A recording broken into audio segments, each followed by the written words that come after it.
안녕하세요, 여러분. 반재경입니다. 성경 공부 방법에 대해서 나누려고 하는데요. 지난번에 한번 이 주제를 가지고 여러분들과 말씀을 나눴습니다. 오늘 제가 여러분들과 나눌 내용은 그때 이미 여러분들께 말씀을 드렸던 건데, 우리가 성경을 공부할 때 가장 중요한 것이 무엇인가, 여기에 대해서 말씀을 드리고자 합니다. 제가 원래 정하고 싶었던 제목은 자기중심적인 성경 공부가 아닌 하나님 중심적인 성경 공부, 이렇게 하려고 했는데 너무 길어가지고요. 성경 공부를 할 때 가장 중요한 것이라고 정해 보았는데, 조금 피상적이고 광범위하긴 하지만 제가 전달하고자 하는 말이 이 안에 들어있기 때문에 제목을 이렇게 정해 보았습니다. 성경을 공부할 때 가장 중요한 것은 성경 공부의 목적에 합당하게 해야 되겠죠. 그러면은 이 성경 공부의 목적은 무엇인가, 즉 성경이 쓰여진 이유는 무엇인가, 그것을 알아야 되겠고, 여러 사람들이 자기의 주장을 할 수 있겠지만 예수님의 말씀과 다르면은 다 의미 없는 얘기들이고요. 예수님은 여기에 대해서 뭐라고 말씀하셨는지 우리는 그것을 또는 그것만 보면 되겠죠. 요한복음 5장 39절입니다. 유대인들에게 예수님께서 하시는 말씀인데, 우리는 종종 유대인들이 굉장히 악역을 맡은 사람들로 이렇게 생각을 하는데, 그렇지 않고 요즘으로 치자면 그냥 교회 다니는 사람들 정도 될 것 같아요. 우리들이죠. 예수님께서 뭐라고 하시냐면, 너희가 성경에서 영생을 얻는 줄 생각하고 성경을 연구하거니와 이 성경이 곧 내게 대하여 증언하는 것이니라. 그러나 너희가 영생을 얻기 위하여 내게 오기를 원하지 아니하는도다. 이런 말씀을 하십니다. 와, 정말 엄청 본질적인 말씀을 하셨는데요. 오늘 제가 전달하고자 하는 내용이 이 두 구절에 다 들어있습니다. 여기서 굉장히 놀라운 사실은, 예수님께서 지금 여기서 말씀하시는 이 성경은 신약을 제외한 구약 성경만 있을 때 말씀하신 것입니다. 예수님이 살아계실 때 신약이 없었으니까요. 그래서 구약 성경도 예수님에 대해서 증거를 하고 있다, 이렇게 예수님이 말씀하고 계시고, 또 영생을 얻기 위해 성경을 연구하지만 예수님께로는 가지 않는다, 이렇게 말씀을 하고 계십니다.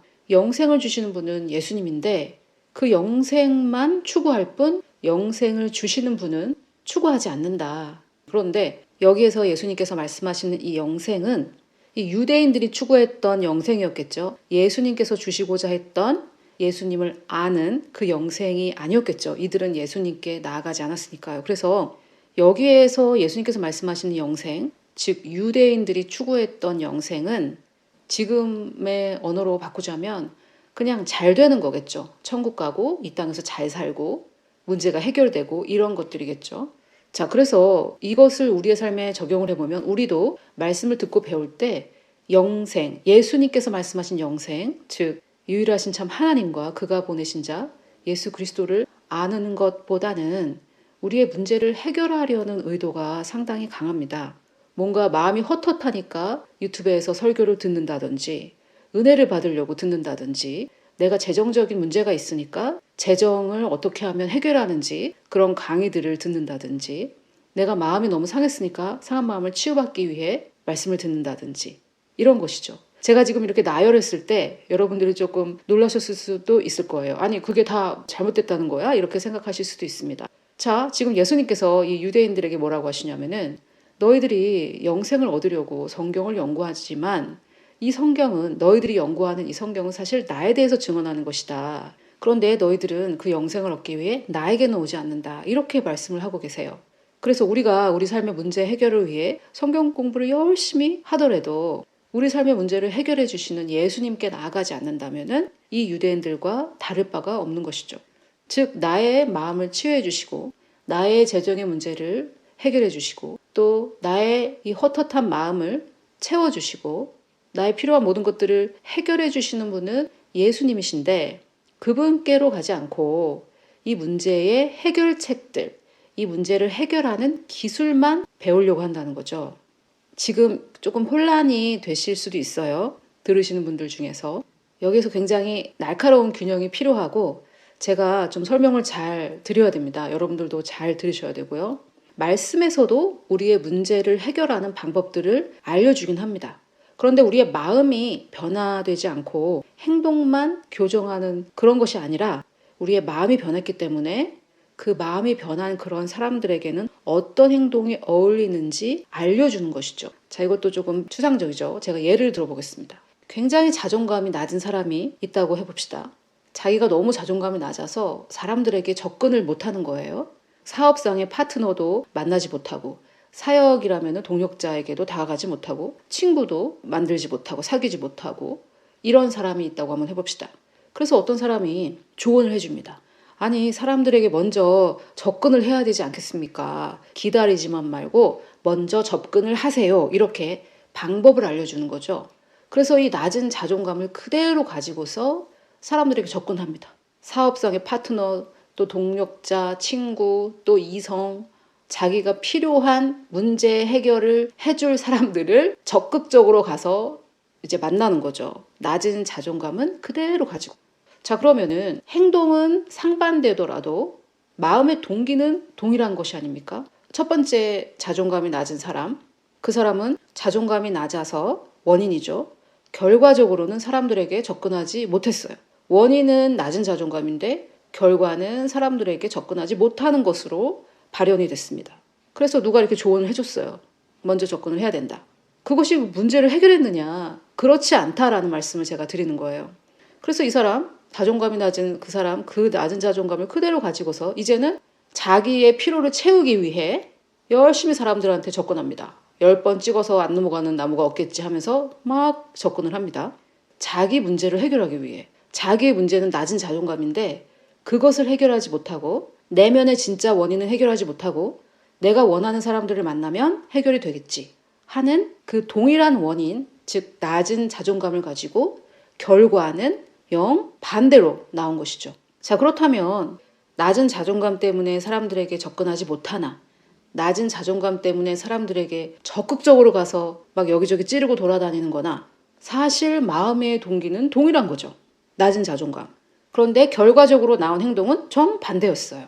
여러분, 이 세상에서 말해주는 방법, 비법, 뭐 이런 것들 있죠? 전부 다 이런 겁니다.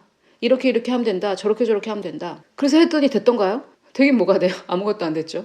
정말 진짜 문제는 마음의 낮은 자존감인데 그거는 그냥 그대로 가지고 아무에게 접근하지도 못했다가 그 다음에는 그냥 뭐 도끼로 다 찍고 다니고 이렇게 상반되는 행동을 하는 것이죠. 마음은 변하지 않았는데. 아, 정말 우리 삶을 돌아보면은 전부 다 이런 짓거리들을 다 한 번씩 또는 100번씩 했었죠. 그때 내가 이렇게도 해보고 이렇게도 해봤는데 왜 안 되는 거지 도대체? 왜 안 되냐? 문제의 원인이 그대로 있기 때문에 이렇게 하든 저렇게 하든 그것은 아무런 상관이 없다는 겁니다. 우리의 신앙은 행동 교정이 아니라는 거예요. 이해가 되시죠? 헌금도 마찬가지입니다. 가난한 사고방식 때문에, 즉 가난한 마음 때문에, 나는 가난하다라는 그 잘못된 정체성 때문에 헌금을 안 할 수도 있고, 동일한 그 가난한 마음, 가난한 정체성, 그것 때문에 헌금을 할 수도 있어요. 왜? 심으면 거둔다고 하니까 마치 뻥튀기를 하듯이, 아 그래? 이거 넣으면 큰 게 나오나? 이렇게 하면서 헌금을 할 수도 있다 이 말입니다. 그러나 원인은 동일해요. 가난한 마음. 그래서 동일한 원인, 동일한 문제를 가지고 헌금을 할 수도 있고 헌금을 안 할 수도 있습니다. 그래서 인간의 문제는 세 가지라고 제가 말씀을 드리곤 하는데요. 돈, 건강, 인간관계, 이 세 가지 문제인데 이것은 사실 제가 세 가지 문제다 이렇게 말은 했지만 어떻게 생각하면 문제의 열매죠. 이 문제는 다 우리 안에 있습니다. 그것의 열매죠. 그래서 요 각각의 세 가지 문제를 어떻게 하면 해결하는지 기술적인 거, 방법적인 거, 그것만 배워서 행동을 교정해봤자 아무것도 되는 것은 없습니다. 행동만 교정했으니까요. 그런데 마음도 바꾸고 행동도 교정을 한다면, 근데 사실 마음을 바꾸면 행동은 자연스럽게 교정이 되지만 단순히 기술적인 것을 모를 수도 있죠. 그래서 마음이 완전히 회복됐는데 행동을 어떻게 해야 되는지 몰라서 그 행동에 대해서 조언을 들을 수는 있죠. 이해가 되십니까? 말씀은 우리에게 이미 부요가 채워졌기 때문에 나를 부요한 자로 볼 때 헌금을 하게 된다고 합니다. 그런데 헌금을 하게 될 때도 여기는 이렇게 하고 저기는 저렇게 하고 이럴 때는 이렇게 하고 저럴 때는 이렇게 하라고 그런 조언들이 있습니다. 그러나 그런 조언들은 가난한 사고방식을 가진 사람들에게 행동을 교정해서 하나님으로 하여금 너를 축복하시게 만들어라는 조언이 아니죠. 이미 너에게 부요가 주어졌기 때문에 부요한 사람은 이렇게 행동하는 것이다 라고 알려주는 것입니다. 제가 왕비가 된 창녀라는 제목의 설교에서 나눴듯이 나의 신분이 바뀌었는데 내가 왕비라는 것을 이제는 알지만 한 번도 왕비로 살아본 적이 없기 때문에 왕비가 어떻게 하는 것인지 몰랐을 때 조언을 들을 수 있죠. 그럴 수는 있지 않겠습니까? 그런데 너는 창녀지만 왕비처럼 행동을 하다 보면 왕비가 된다. 이런 것은 아니죠.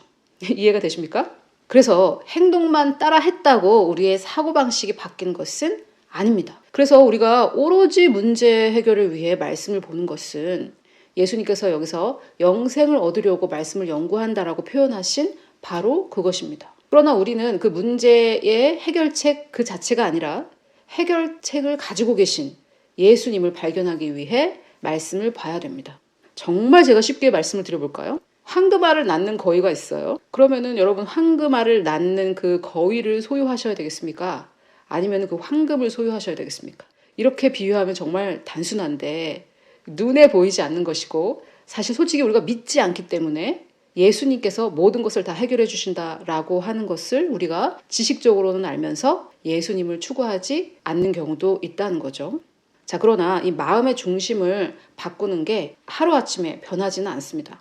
어떤 정말 큰 강줄기, 그런 큰 강줄기를 틀어야 되는데 그게 잘 하루아침에 틀어지지가 않잖아요. 지금까지 우리가 배웠던 사고방식이고 또 세상은 그래요. 세상은 그런 방식으로 돌아가기 때문에 우리가 너무 세상에 익숙해져 있다면은 이 하나님의 방식이 믿어지지 않을 수 있다는 거죠. 자, 로마서 12장 2절을 제가 많이 강조를 하는데 마음을 새롭게 함으로 변화를 받으라고 되어 있습니다. 마음은 마인드로 생각이라고 번역하면 더 쉽게 와닿죠. 그런데 마음을 새롭게 한다는 것은 구체적으로 무엇인가? 동일한 저자 바울이 쓴 고린도 후서를 보면 우리가 주의 영광을 볼 때 그분과 같은 형상으로 변화한다. 로마서 12장 2절에서 말한 변화와 똑같습니다.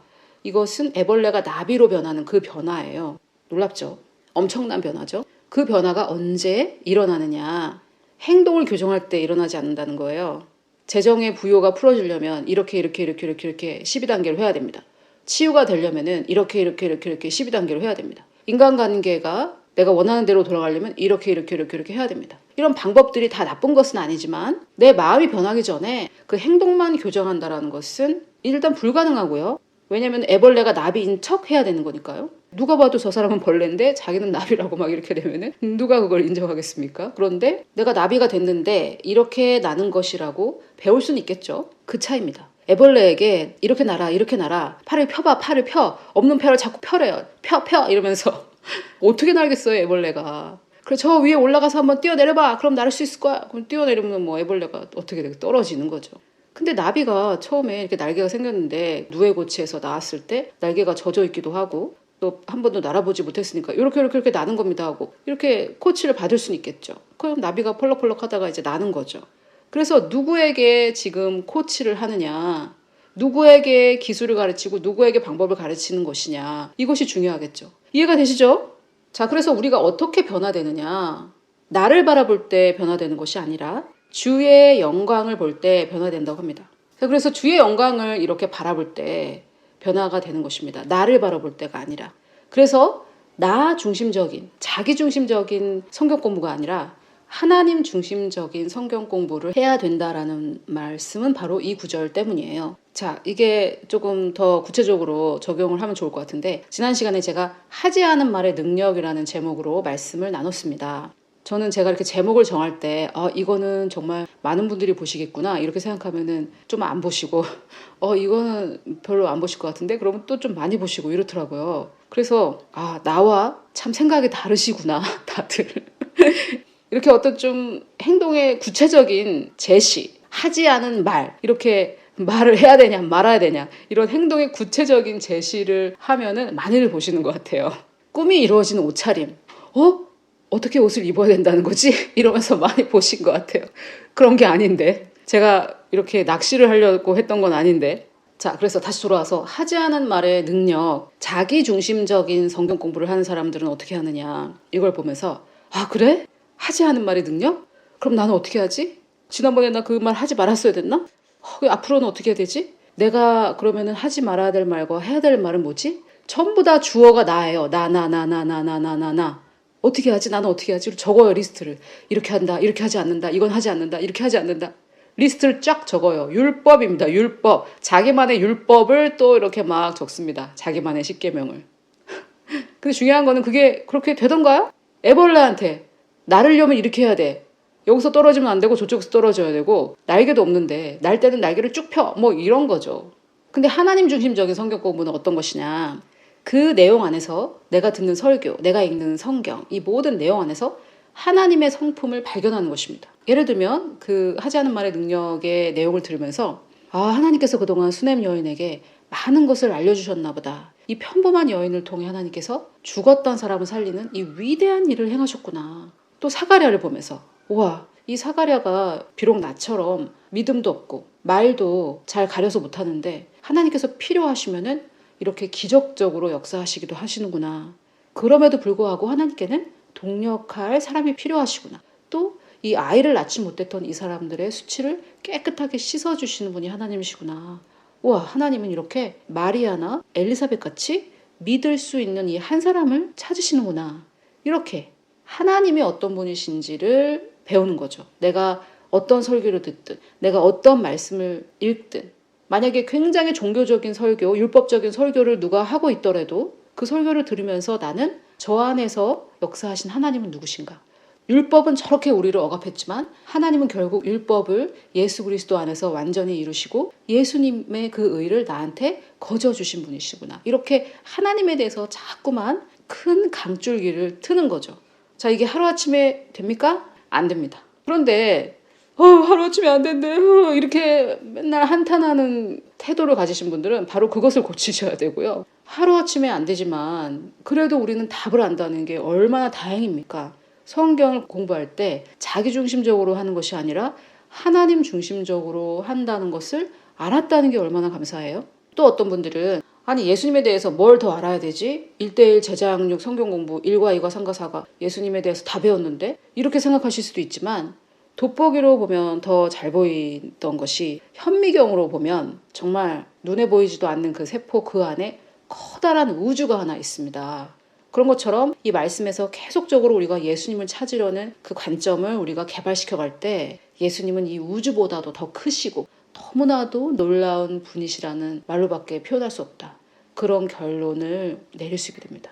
우리가 변화를 원하죠. 제가 말씀드렸던 이 세 가지 문제, 돈, 건강, 인간관계 문제, 다 변화를 원합니다. 그런데 이 문제 세 가지가 사실은 문제라기보다는 문제의 열매라고 말씀을 드렸고 문제의 핵심은 내가 누군지 모르는 거예요. 또는 하나님께서 나를 어떻게 보시는지 그것을 모르는 건데 자, 고린도후서 3장 18절을 다시 보면 우리가 주의 영광을 볼 때 여기서 영광이란 헬라어를 연구해 보면 주님이 어떠하심이라고 보시면 되겠습니다. 그런데 영광스러운 부분들, 좋은 점들, 찬양으로 끝나는 주님에 대한 성품, 우리가 주님이 어떠하신지 그것을 볼 때 그분과 같은 형상으로 변화가 됩니다. 우리의 영은 이미 변화가 되었고 우리의 혼의 영역이겠죠? 그러면 예수님께 가난이 있으십니까? 질병이 있으십니까? 인간관계 문제가 있으십니까? 그렇지 않죠. 그래서 우리가 이 세 가지 문제에서 벗어나는 것은 어떻게 하면 이 세 가지 문제를 해결할 것인가 그것만 바라보는 것이 아니라 즉 영생을 위해 예수께는 나가지 않고 영생을 위해 성경만 연구했던 그 유대인들처럼 이 세 가지 문제를 어떻게 해결할 것인가 이 세 가지 문제의 해결책을 구하느라고 성경을 보고 말씀을 듣고 그렇게 하지 말고 주님의 영광을 바라볼 때 주님의 형상으로 우리의 문제들이 다 해결되고 영광에서 영광으로 이른다고 합니다. 여기서 영광에서 영광으로 이른다는 말은 비참해서 영광으로 이른다는 것이 아니라 지금도 이미 영광스러운데 더 영광스러워진다라는 말이죠. 저는 개인적으로 우리의 영이 완전히 영광스러운 상태인데 우리의 혼도 점점점 영광스러운 상태로 변한다. 마지막에는 우리의 몸도 영광스럽게 변한 부활체를 받게 되는 것이죠. 그런데 곧 주의 영으로 성령님으로 말미암다라는 것은 성령의 능력을 통해서 우리의 능력이 아니라 성령의 능력을 통해서 언제? 내가 예수님의 영광을 바라볼 때. 그래서 제가 이 성경 공부를 할 때 가장 중요한 것을 지금 말씀드리고 있는 건데요. 나 중심적인 성경 공부가 아니라 내가 어떻게 해야 되지? 내가 뭘 바꿔야 되지? 나는 왜 이것밖에 아직 안 됐지? 이렇게 나 중심적인 것이 아니라 그렇다고 또 남 중심이 되면 안 되겠죠? 저 사람은 왜 이거 안 해? 저 사람이 이걸 들어야 되는데 이런 얘기가 아니라 하나님 중심적인 성경 공부. 또 빌레몬서를 보면은 이런 말씀이 있습니다. 예수 그리스도 안에서, 즉 예수 그리스도 안에 있는 나의 정체성, 예수 그리스도 안에서 내 안에 있는 모든 악한 겁니까? 선한 겁니까? 선한 것. 예수 그리스도 안에 있는 나에게는 선한 것밖에 없죠. 즉 나의 영의 정체성을 인식을 해야 그때 효과가 있다는 거죠. 그래서 내가 고칠 점, 내가 그 하지 않은 말이 능력이 있다는데 그때 그 말을 또 내가 왜 했지? 어떡하지? 다음부터 그런 말을 하지 말아야 되는데 그러려면 어떻게 하지? 입에 자크를 채워야 되나? 그게 그렇게 됩니까? 그렇게 안 되죠. 그게 아니라 예수 그리스도 안에 있는 나의 정체성, 그것을 내가 인식을 해야 우리의 믿음의 교제, 여기서는 커뮤니케이션이 교제로 번역되는데 나의 믿음이 효과가 있다 이 말입니다. 그래서 제가 여러분들께 오늘 말씀드린 것은 자기중심적인 성경 공부가 아니라 하나님 중심적인 성경 공부. 즉 성경 공부를 할 때 우리는 항상 이 안에 계신 예수님을 발견하려는 시각을 가져야 됩니다. 그 안경을 끼고 항상 봐야 돼요. 지저스 글라스. 항상 그 안경을 끼고 성경을 볼 때, 설교를 들을 때. 그렇게 되면 누가 어떤 설교를 하더라도 나는 이미 색안경을 끼고 있기 때문에, 지저스 글라스를 끼고 있기 때문에 저 안에 계신 예수님은 어떤 분이신가. 예를 들어서 막 율법으로 치는 설교를 해도 저 율법이 이제는 예수 그리스도의 십자가 안에서 완전히 파해졌으니 얼마나 감사한가. 이렇게 들을 수도 있겠죠. 여러분 이렇게 하시겠습니까? 말씀을 공부하실 때 또는 설교를 들으실 때 또는 영화를 볼 때도 저는 생각을 새롭게 하는 것이 저의 일이라고 생각하기 때문에 저의 생각을 더럽게 하는 그런 영화는 보진 않아요. 그런데 애니메이션이나 이렇게 아이들 보는 것들은 이제 가끔 보는데 최근에 또 제가 영화를 하나 보긴 봤는데 저는 그 안에서 정말 너무나 많은 예수님에 대한 것들을 많이 발견했습니다. 근데 제가 어떤 영화 봤다고 말씀을 안 드리려고 해요. 왜냐면은 그런 것들 이렇게 좀 많이 권해드리면 제가 보는 것을 그분들이 못 보시더라고요. 그러면 왜 저는 그런 것들이 많이 보이느냐. 훈련이 돼서 그런 것 같아요. 저는 영화를 볼 때도 이 영화를 통해서 하나님께서 나한테 어떤 메시지를 주실 건가. 그러면은 물론 저는 무슨 뭐 한국 영화 막 그 역사 왜곡하는 정치 영화 이런 건 절대 안 봅니다. 그런데 애들 보는 만화 뭐 이런 거를 봐도 그 안에서 예수님의 그 메시지를 찾을 수 있어요. 왜? 제가 그렇게 항상 지저스 글라스를 끼고 있기 때문입니다. 항상. 그렇다고 뭐 일부러 이상한 영화 보러 가실 필요는 없어요. 안 보시는 게 좋죠. 그런데 일단 그 시각을 가지고 있으면은 무엇을 봐도 무엇을 해도 그 안에 계신 예수님을 발견할 수 있습니다. 여러분, 예수님은 어디나 계세요? 왜냐? 무소부지하시다 이런 제가 그런 신학적 교리를 말하는 것이 아니라 태초에 하나님께서 천지를 창조하실 때 말씀으로 창조하셨는데 그 하나님의 입에서 나온 그 말씀이 곧 예수님이신데 말씀이 이 우주 만물을 다 만드셨다면은 이 우주 만물은 뭐 물로 됐느냐 무슨 원자로 됐느냐 원소로 됐느냐 우리가 막 그런 말 하지만 인간은 70%가 물이네 어쩌네. 사실 우주 만물이 전부 다 그 구성 요소는 하나님의 말씀입니다. 그렇지 않겠어요? 인간의 70%가 물인데 그 물은 또 뭘로 된 겁니까? 하나님이 만드셨잖아요. 말씀으로. 그러면 그 물을 구성하고 있는 것은 100% 말씀이에요. 우리를 구성하고 있는 것도 100% 말씀이고 이 우주 만물, 천지 만물, 피조물 모든 것들 100% 말씀으로 되어 있는 겁니다. 그러면은 말씀이신 예수님이 어디나 계신데 우리가 항상 무엇을 보든지 예수님을 발견하고자 하는 것은 뭐 너무 당연한 거겠죠. 아멘? 그래서 여러분 내 문제를 어떻게 하면 좀 해결해 볼까? 어떻게 하면 좀 은혜를 받아볼까? 어떻게 하면 좀 이 우울증을 치료해 볼까? 그것도 다 나쁜 것은 아닙니다. 그러나 영생만을 추구하지 마시고 영생을 주시는 예수께로 나아갑시다. 그것은 어떻게 하는 것이냐? 말씀을 볼 때, 설교를 들을 때 주의 영광, 즉 예수 그리스도는 어떤 분이신가? 그분의 영광스러운 성품, 그분의 영광스러운 어떠하심, 그것에 포커스를 맞추는 거죠. 나에게 맞추지 마시고 나의 단점이나 이런 데 맞추지 마시고 나의 문제, 내가 해결해야 될 것들 그런 데 맞추지 마시고 계속해서 예수님의 영광에 포커스를 맞추고 예수님을 바라보실 때 우리도 우리의 혼의 영역도 그분과 같이 변화되며 지금도 영광스럽지만 앞으로도 더욱 영광스럽게 주님의 영으로 말미암아 변화될 것입니다. 말씀을 볼 때, 설교를 들을 때, 또 그 무엇을 할 때, 천지 만물을 바라볼 때도 예수 그리스도를 발견하고자 하시는 저와 여러분들을 이 성경 말씀이 창세기부터 계시록까지 증거하고 있는 우리 주 예수 그리스도의 이름으로 축복합니다.